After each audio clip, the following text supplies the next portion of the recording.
The Willow Creek Public Library was the kind of building that architects design when they're trying too hard to be spooky. Gothic arches, gargoyles that looked suspiciously like they were giving you the middle finger if you tilted your head just right, and stained glass windows depicting scenes from literature that somehow all looked like someone was being murdered.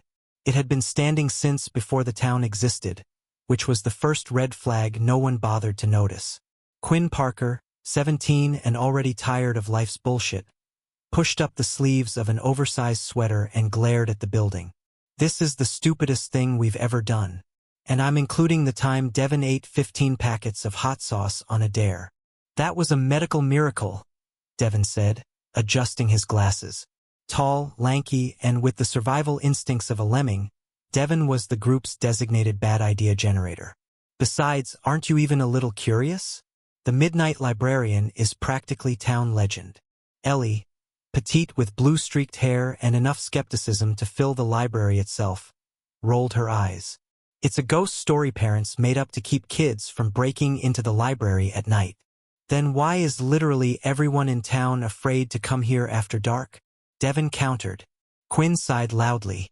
"Because this town has the collective intelligence of a potato salad left in the sun." "Exactly why we need to investigate," Devin said, pulling out a flashlight that was comically large. "Don't you want to know if it's true?" Every night at exactly 3:03 a.m., the librarian appears and offers you a book that tells your entire future. And the exact moment you die. "Don't forget that fun detail," Ellie added.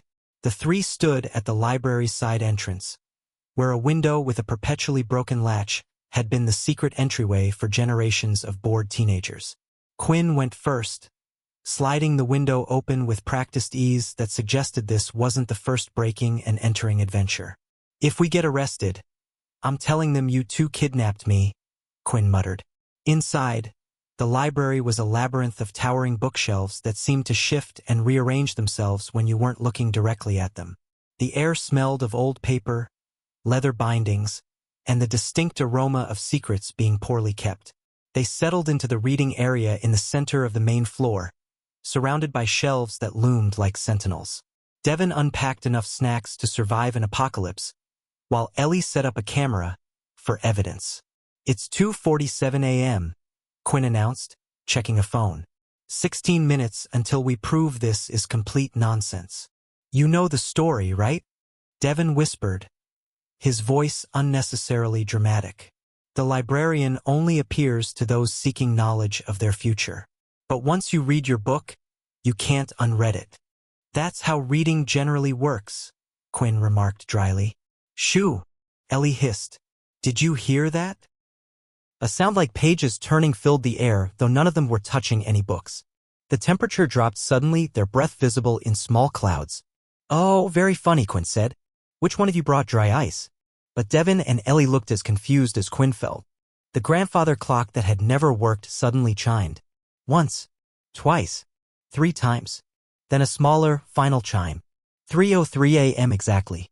"Good evening, young knowledge seekers," they screamed in perfect 3-part harmony. Standing behind the reference desk was a man who definitely hadn't been there seconds ago. Tall and impossibly thin, he wore an immaculate 3-piece suit that looked like it came from the previous century. His face was angular with deep-set eyes that reflected light like a cat's. The nameplate on his desk read Thaddeus Grimm, head librarian. "The library is closed," he said, his voice like pages rustling. "However, I make exceptions for those seeking particular volumes." Devin recovered first. "Are you the Midnight Librarian?" The man's smile didn't reach his eyes. "What a quaint title.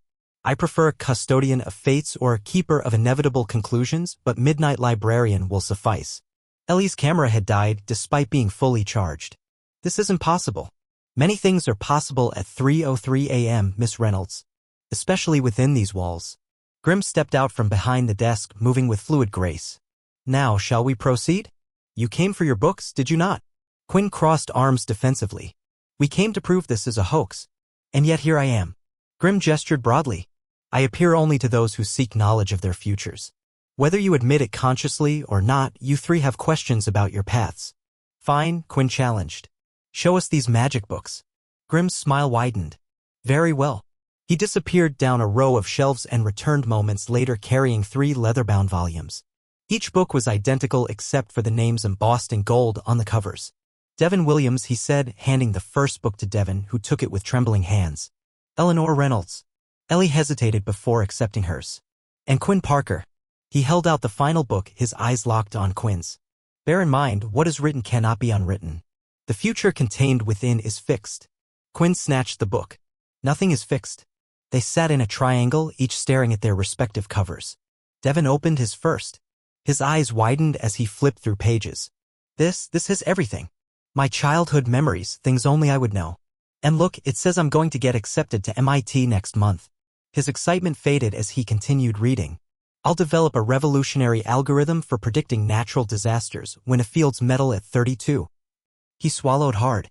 Die at 67 trying to save a student during a laboratory accident. Remembered as a hero. Ellie was pale as she read hers. Professional photographer. World travels. Pulitzer Prize for coverage of the climate crisis. She closed the book suddenly. I live to be 89. Die peacefully in my sleep. She looked relieved. Quinn turned pages with increasing agitation. The first chapters were unnervingly accurate. The childhood spent raising a younger sister while their mother worked double shifts, the secret dream of becoming a writer, the collection of rejection letters hidden under the bed. Then came the future, a writing career that almost takes off before fizzling, a series of unfulfilling jobs, a life of perpetual almost success. And then, on the final page, death at 27 in a car accident. A life of unrealized potential cut short. This is garbage, Quinn said, standing abruptly. A cheap parlor trick. Grimm looked unconcerned. The books don't lie, young Quinn. I refuse to accept this. Quinn held up the page describing the early death. This isn't my future. It is fixed, Grimm replied. Written. Without breaking eye contact, Quinn tore out the final pages of the book and crumpled them. The library went silent. Even the dust stopped moving in the air. Grimm's face transformed from mild interest to something ancient and terrible. You should not have done that. Watch me. Quinn tore out more pages, letting them fall. If you reject your fate, Grimm whispered, his voice now like stone grinding against stone, consequences will follow. The balance must be maintained. Threaten someone who cares, Quinn said, tossing the mutilated book at Grimm's feet. Come on, we're leaving. Devin and Ellie, clutching their own books, followed Quinn to the window. As they climbed out, Grimm called after them. When the clock strikes 3:03 tomorrow, the rewriting begins. Quinn woke to 17 missed calls and a pounding headache. 16 were from Ellie, 1 from Devin. The voicemail from Ellie played on speaker while Quinn searched for painkillers. Quinn, something's wrong with my book. The pages are changing. Call me back immediately. The second aspirin was halfway to Quinn's mouth when the implications sank in. The book couldn't be real. It was impossible. Just a hallucination from sleep deprivation and Devin's questionable energy drinks. But Ellie didn't hallucinate. Quinn called her back. No answer. Then tried Devin. Straight to voicemail. Outside, the world felt wrong. Subtle differences that weren't immediately obvious but accumulated like static electricity. The neighbor's dog that always barked was silent. The chronically broken traffic light at the corner was working perfectly. Quinn's sister Penny, who never made breakfast, had left a full spread on the table with a note. Eat something. You look terrible. Quinn found Ellie sitting on a park bench, staring at her book as if it might bite. It changed, she said without looking up. Last night it said I'd travel the world. Now I never leave Willow Creek. I become a wedding photographer, develop a drinking problem after my career falls apart, and die alone at 42. Quinn grabbed the book. The pages were different from the night before. The words seemed to move slightly when not being directly observed. Where's Devin? Quinn asked. He won't answer my calls. His mom said he left for the community college this morning to register for classes. Community college? Devin's been planning for MIT since he was 12. Exactly. Ellie took her book back. Something's happening. And it started after you tore up your book. The realization hit like ice water. Grimm said the rewriting would begin. He's changing everyone else's fate to enforce mine. What was in your book, Quinn? Nothing good. Where would Devin be right now? They found him in the community college admissions office, filling out forms with a vacant expression. Devin. Quinn grabbed his shoulder. What are you doing? He blinked slowly, as if waking up. Registering. MIT is too ambitious. I'm going to study business administration and take over my dad's hardware store. That's not you talking, Ellie said. Where's your book? Devin patted his backpack. It made so much more sense this morning. I was delusional thinking I could be some big-shot mathematician. They dragged him outside, and Quinn rifled through his backpack. The book had indeed changed, no Fields Medal, no revolutionary algorithms.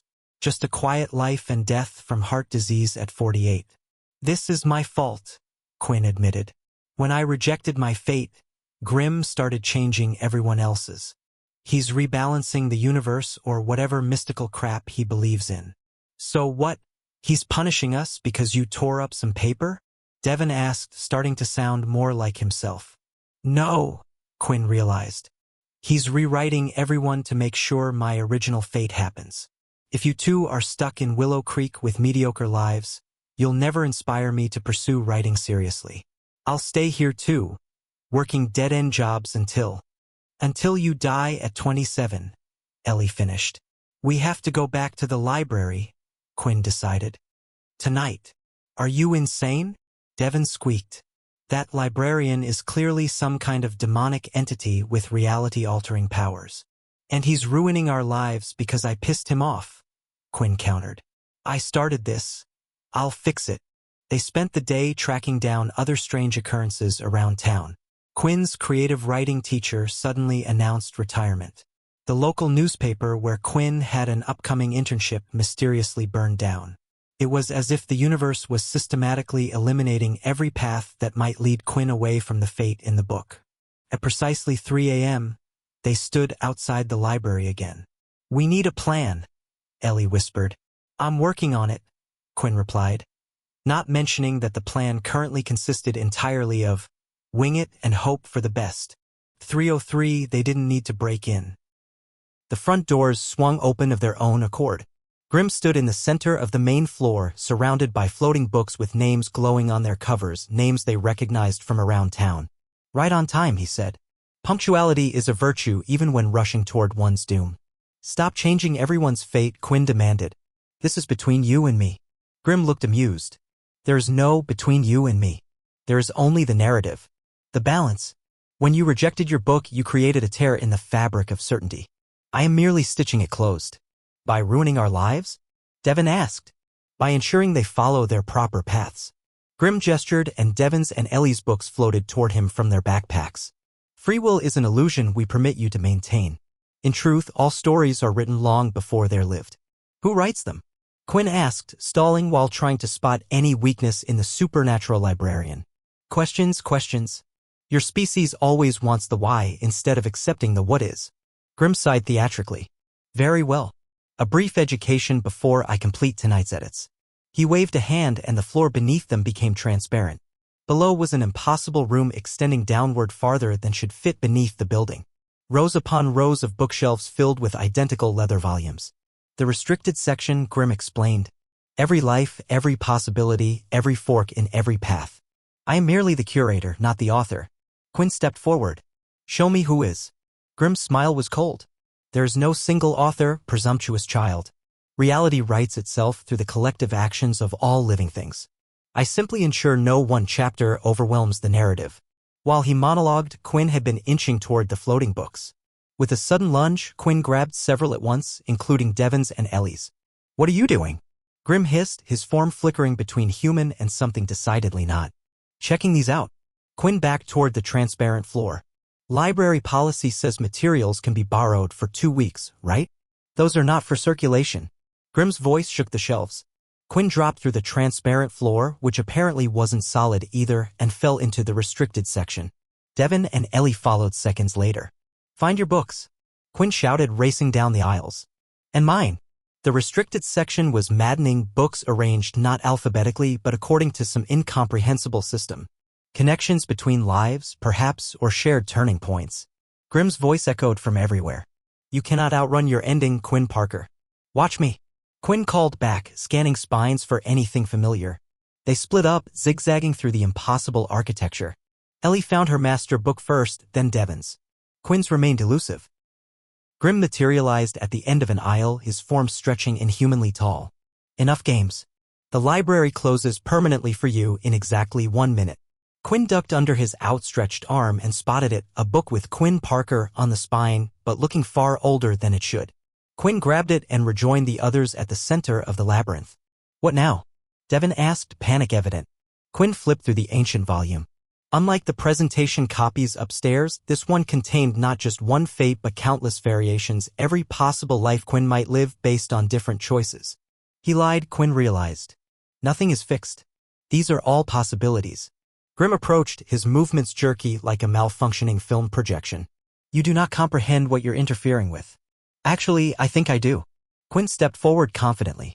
You're not maintaining balance. You're maintaining control. A gamble, but the flickering uncertainty in Grimm's eyes confirmed it. You said reality writes itself through our collective actions, but you're editing the story. That makes you what, a censor? A critic? A failed author taking it out on everyone else's work. Grimm's form destabilized further. Insolent, eh? Here's what I think, Quinn continued. You're afraid. Every story has an ending. Even yours. The library trembled. Quinn, Ellie warned, maybe don't antagonize the reality-warping entity?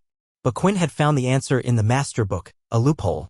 Narratives had power here, and Grimm himself was bound by the rules of storytelling. I challenge you, Quinn declared formally. A librarian's duel. If I win, you restore everyone's original fates and allow our stories to develop naturally. And if I win? Grimm asked, intrigued despite himself. I'll accept my original fate. Voluntarily. Grimm considered. Terms? We each write an ending. Our friends judge which is more compelling. A test of creativity, not power, the one arena where Quinn might have advantage over a being who only preserved stories but never created them. Agreed. Grimm conjured ornate pens and parchment. 5 minutes later, Devin and Ellie reviewed both proposed endings. Quinn had written a future of possibility and choice. Grimm had written elegant determinism. Quinn's ending is better, Devin announced. More authentic, Ellie agreed. Yours reads like bad fan fiction, Grimm. Too neat. Grimm's rage manifested as wind whipping through the shelves, but he was bound by the terms. The duel is yours. The fates will remain open. One more condition, Quinn added. You never interfere with Willow Creek again. Grimm's form began to fade. Perhaps. But remember, Quinn Parker, other libraries exist in other towns. And 3:03 a.m. arrives everywhere eventually. With that he vanished. The restricted section dissolved around them and they found themselves outside the library, which now looked remarkably ordinary in the pre-dawn light. Their books had transformed into blank journals. Did that really happen? Devin asked, flipping through empty pages. Does it matter? Quinn replied. We get to write our own stories now. They walked home as the sun rose over Willow Creek, 3 empty books waiting to be filled, 1 page, 1 choice, 1 day at a time. Somewhere, a clock chimed 3:03 a.m. in a different time zone and a librarian appeared before someone else seeking answers about their future. But that was another story entirely.